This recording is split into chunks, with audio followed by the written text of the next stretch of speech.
नमस्कार दोस्तों, स्वागत है आप सभी का एक बार फिर से हमारे इस चैनल पर। दोस्तों, जैसा कि आप जानते हैं, हमारे इस चैनल पर पुराणों और धार्मिक ग्रंथों के तथ्यों के आधार पर बात की जाती है। तो आज के इस वीडियो में मैं बात करूंगी कि अपनी मनोकामना के लिए हमें किस प्रकार से हनुमान चालीसा का पाठ करना चाहिए। हनुमान जी को प्रसन्न करने के लिए हनुमान चालीसा का पाठ और श्री राम का जाप करने मात्र से ही बहुत ही सरल रूप से हनुमान जी को प्रसन्न किया जा सकता है। बहुत से भक्त नियमित रूप से चालीसा का पाठ करते हैं, तो वहीं कुछ भक्त मंगलवार और शनिवार को चालीसा का पाठ करते हैं।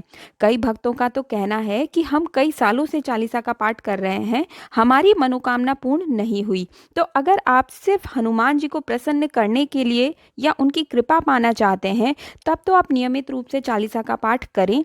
लेकिन अगर आप विशेष मनोकामना के लिए चालीसा का पाठ करते हैं, तो आपको विशेष नियमों के साथ हनुमान चालीसा का पाठ करना चाहिए। निश्चित ही आपकी मनोकामना पूर्ण होगी। किसी भी प्रकार की कामना हो, नया घर, कर्ज से मुक्ति, संकटों से घिरे, नौकरी की असफलता, संतान प्राप्ति, शादी में अड़चन, परीक्षा में असफलता, धन का अभाव, जिस भी कामना से आप चालीसा का पाठ करेंगे, निश्चित ही मात्र 11 दिन के अंदर आपकी मनोकामना पूर्ण होगी।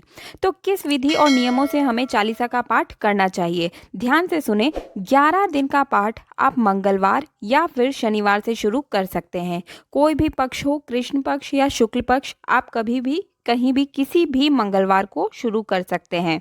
बस आप निश्चित कर लीजिए कि आपको कब करना है, सुबह के समय या फिर शाम के समय। अगर सुबह के समय करना चाहते हैं तो सूर्योदय के 1 या 2 घंटे के अंदर आप कर लीजिए।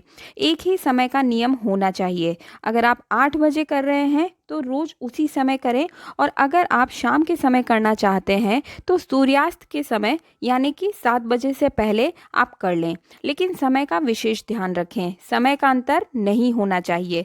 7 बजे कर रहे हैं तो प्रतिदिन 7 बजे ही करें। सिर्फ 11 दिन की ही बात है, आपको करना है तो नियमों के ध्यान में रखते हुए ही करें। और सबसे बड़ी चीज़, ध्यान से सुने, आसन आपका एक ही होना चाहिए। आपको रोज आसन नहीं बदलना है। कोई दूसरा व्यक्ति उस आसन पर न बैठे, न पूजा करे, क्योंकि आसन की सिद्धि बहुत ही महत्वपूर्ण है। आप लाल रंग का ही आसन लें और लाल रंग के ही वस्त्र धारण करें। अगर लाल रंग का वस्त्र नहीं है तो हल्के रंग के वस्त्र पहने, और 11 दिन तक मांस मदिरा का सेवन बिल्कुल न करें।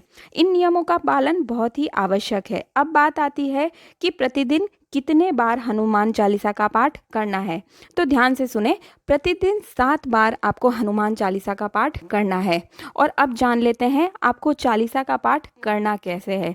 इसके लिए आप हनुमान जी की मूर्ति या तस्वीर आपके सामने होनी चाहिए, और शुद्ध घी का दीपक या फिर चमेली के तेल का, जो कि हनुमान जी को प्रिय होता है, उसका दीपक जला लें। तांबे के पात्र में आप शुद्ध जल भर लें और हनुमान जी के सामने रखें। इसे आप कलश के रूप में स्थापित करें।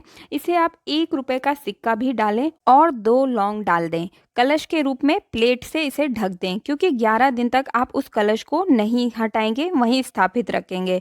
गुड़ का भोग लगाएं। हर रोज आपको गुड़ या लड्डू का भोग अवश्य लगाएं। अब आप हनुमान जी के सामने अपनी मनोकामना बताते हुए, कोई भी किसी भी तरह की इच्छा हो, हनुमान जी की मनोकामना पूर्ण करने के लिए उनसे प्रार्थना करें। आपको 7 बार चालीसा का पाठ करना है। बहुत जल्दी जल्दी पाठ न करें, आराम से शुद्ध उच्चारण में 7 बार आपको पाठ करना है।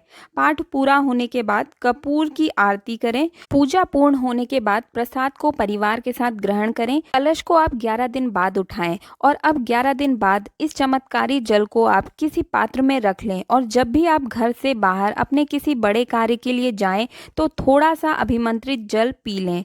थोड़ा सा जल पूरे घर में छिड़क दें, और 1 रुपए के सिक्के को और जो लौंग थी उन्हें आप पर्स में हमेशा साथ रखें। आपके कार्य जरूर सिद्ध होंगे। दोस्तों, नियमों का आपको विशेष रूप से ध्यान रखना है। एक बार आप अवश्य इस विधि से पाठ करके देखें, निश्चित रूप से आपके सभी कार्य संपन्न होंगे। बहुत ही आसान सा तरीका है, अवश्य करें। कमेंट बॉक्स में जरूर बताएं आपकी मनोकामना पूर्ण हुई या नहीं। मिलते हैं अगले वीडियो में। नमस्कार।